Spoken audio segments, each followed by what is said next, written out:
Você se lembra deste gabarito de alianças? Na teleaula passada, nós vimos que com este gabarito de alianças, o seu Jorge faz uma medição indireta para tirar em instantes a medida dos dedos dos noivos. E nós vimos também que esse recurso para medir por comparação também é usado pelo profissional da mecânica, lembra? O que o seu Jorge está falando é que na mecânica a comparação indireta é feita tanto por calibradores, que foi o tema da última teleaula, como por verificadores, que é o assunto desta teleaula de hoje. Hoje você vai aprender para que servem e como funcionam os diversos tipos de verificadores. Viu só? A nossa teleaula de hoje está justinha para quem quer os melhores resultados na mecânica.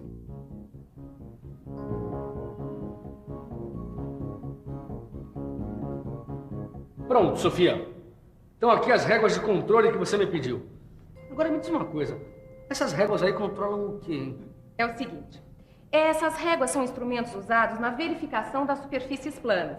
Elas podem ser de aço ou de ferro fundido. Tá bom. Mas aqui tem réguas de tudo quanto é tipo, de tudo quanto é forma. Assim vai ficar muito difícil, né? Não vai ficar difícil, não.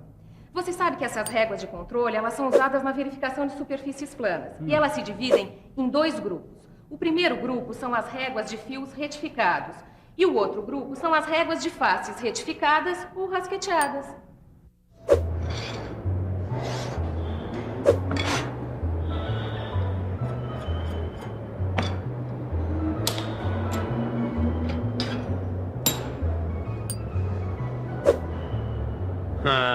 Eu acho que a superfície dessa peça tá super plana. Calma, Tito, você ainda não usou a régua de controle? Bom, então me diga lá, qual dos 2 grupos que eu vou usar para saber se o meu trabalho tá com qualidade? No seu caso, você vai ter que usar o grupo das réguas de fio retificado. Veja, esta é a régua biselada, também conhecida por régua chanfrada. Por causa da forma de faca, ela tem o nome de biselada. Feita de aço carbono, temperada e retificada, tem o fio um pouco arredondado. Como é que eu verifico a superfície plana dessa peça aqui, ó? Primeiro apoie de leve o fio da régua sobre a superfície da peça. Depois olhe contra a luz. Se a luz passar, é porque a superfície não está perfeitamente plana. Depois, é só repetir essa operação em várias posições. Mas nessa peça aqui, ó, com um furo quadrado, eu não consigo usar a régua biselada. Como é que eu faço? Aí, você usa a régua triangular. Ela também é de aço carbono, mas em forma de triângulo, com canais côncavos no centro e em todo o comprimento de cada face. Todas elas são temperadas, retificadas e com fios arredondados. Dá licença, vizinho? Passei para bater um papo. Mas se eu tô te atrapalhando, eu volto depois. Imagina, Antero, você chegou em boa hora. Você vai me ajudar a fazer a manutenção desse torno que não tá legal. Ele não tá mantendo os diâmetros, tá fazendo cones em vez de cilindros, vê se pode. Me diz uma coisa, que instrumento é bom para este tipo de serviço? Eu vou usar os 2 tipos de réguas de faces retificadas ou rasqueteadas. A de superfície plana, que é essa aqui, serve para achar as partes altas das superfícies planas que devem ser rasqueteadas, ou seja, que devem ser raspadas. E a triangular plana serve para verificar a planeza de 2 superfícies em ângulo agudo, ou empenamento de bloco de motor, podendo ter ângulo de 45 graus ou de 60 graus. Pelo que eu estou vendo, as 2 foram feitas de ferro fundido. Ananias, como é que elas são usadas? Primeiro eu faço o seguinte, ó. Me ajuda aqui. Primeiro eu vou passar tinta na superfície. A tinta tem que ficar espalhada uniformemente, porque é a superfície plana que vai entrar em contato com o barramento do torno. Aí, é só deslizar a régua sem pressioná-la que a tinta marca os pontos altos, indicando que eles devem ser raspados. E o rabo de andorinha do carro transversal do torno? Tá tudo certo com ele? Que nada.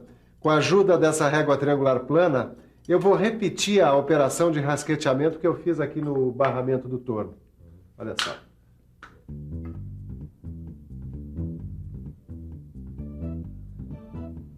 Olha, Sofia, só que eu conheço muita peça na mecânica maior do que essa régua aqui. Aí complica fazer o trabalho, né?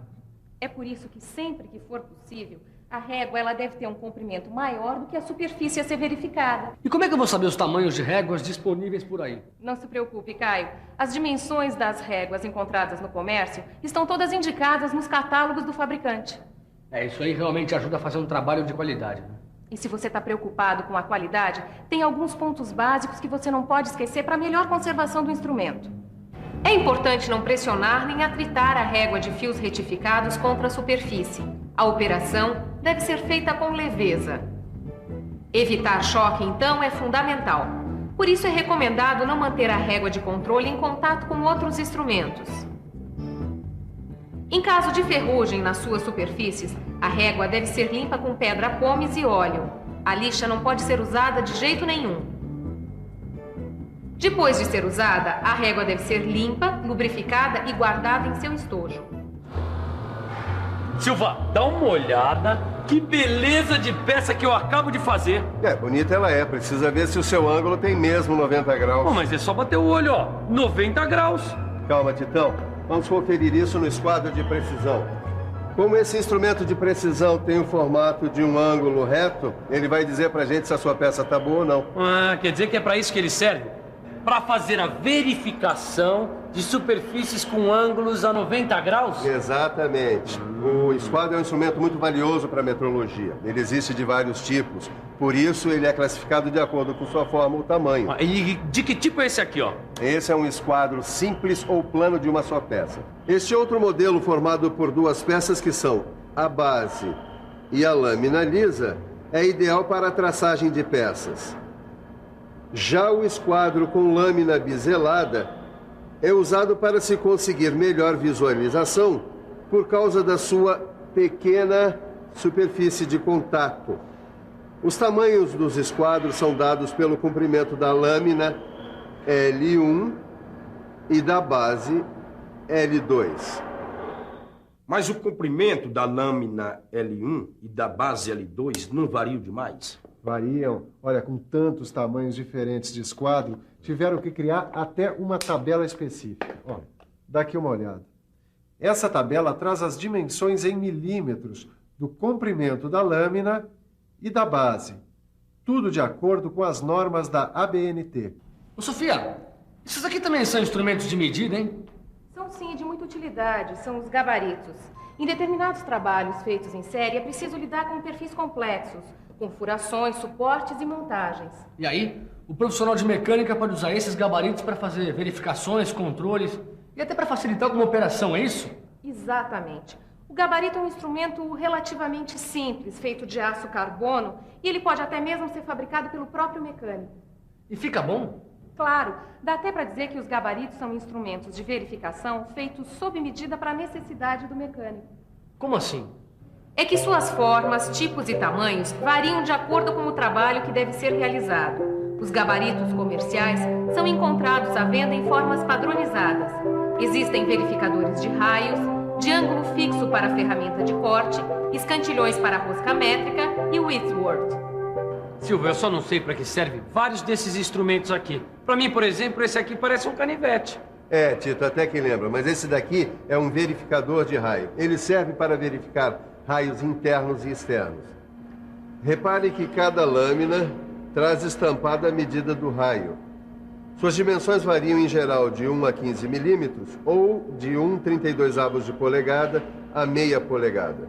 Bom, tudo bem, mas qual é a diferença dos dois extremos do verificador de raios? É que este lado verifica raio côncavo, este outro verifica raio convexo. E que outro tipo é esse aí? Esse daqui é o verificador de ângulos. Olha aqui. Ele serve para verificar as superfícies em ângulos? Exatamente. Veja que cada lâmina tem um ângulo gravado que varia de 1 a 45 graus. Tito, olha só como é fácil fazer a verificação de uma ferramenta. Olha, eu já sei quais são os instrumentos para verificar a planeza de superfície de uma peça e até o seu ângulo. Mas como é que eu sei a espessura de uma chapa que vai ser usada na fabricação de uma peça? Boa pergunta, Caio. Nesse caso, você pode contar com a ajuda das fieiras. A fieira também é chamada de verificador de chapas e fios. Ela serve para verificação de espessuras e diâmetros. Ela é bem resistente, hein? É sim. Esse modelo é de aço temperado. Por que existem tantos entalhes? Cada entalhe corresponde a uma medida de diâmetro dos fios ou espessura de chapas, conforme a fieira adotada. A verificação é feita por tentativas, procurando um entalhe que se ajusta ao fio ou à chapa que se deseja verificar. No Brasil, nós adotamos as fieiras mais usadas na Inglaterra e nos Estados Unidos. Para fazer a comparação entre essas duas medidas, existem tabelas específicas, que você encontra no seu livro de estudos. Silva, usar uma tabela até que é muito fácil. Agora, posicionar essa ferramenta aqui no torno... Mas, Tito, você precisa usar os escantilhões para rosca métrica e Whitworth. Eles servem para verificar e posicionar ferramentas para roscar em um torno aqui. Viu? Bom, agora só falta dar uma olhada se o passo dessa rosca aqui, ó, tá como manda o figurino. Ué, você não sabe que o verificador de roscas é usado justamente para verificar rosca em todos os sistemas? Repare que nas suas lâminas está gravado o número de fios por polegada ou o passo da rosca em milímetros. Pronto. Tá aqui a broca que não estava cortando. Ah, obrigado, Antero. E para saber se ela ficou afiada mesmo, eu vou utilizar o verificador de ângulo de broca. Ele serve para medir o ângulo de 59 graus e para checar a aresta da broca. Ficou ótima essa broca, né? Então, acabou a manutenção da oficina. Ah, não acabou não. Eu ia me esquecendo de... Eu tenho que ainda checar a folga do rabo de andorinha do torno. Ué, existe instrumento para isso? É claro que existe. Aqui, ó, é o calibrador de folga. Esse calibrador, em geral, se apresenta na forma de canivete, feito por lâminas de aço temperada, que são móveis e podem ser trocadas. Essas lâminas, elas são rigorosamente calibradas em diversas espessuras. Ó. Bom, e para você calibrar o conhecimento que teve na teleaula de hoje, nada melhor do que um instrumento perfeito para isso. A nossa revisão que está chegando aí. E atenção, se liga aí que é hora da revisão. Na teleaula de hoje, você conheceu diversos tipos de verificadores e acompanhou o funcionamento de cada um deles. Aprendeu que com eles é possível aumentar a produtividade sem comprometer a qualidade.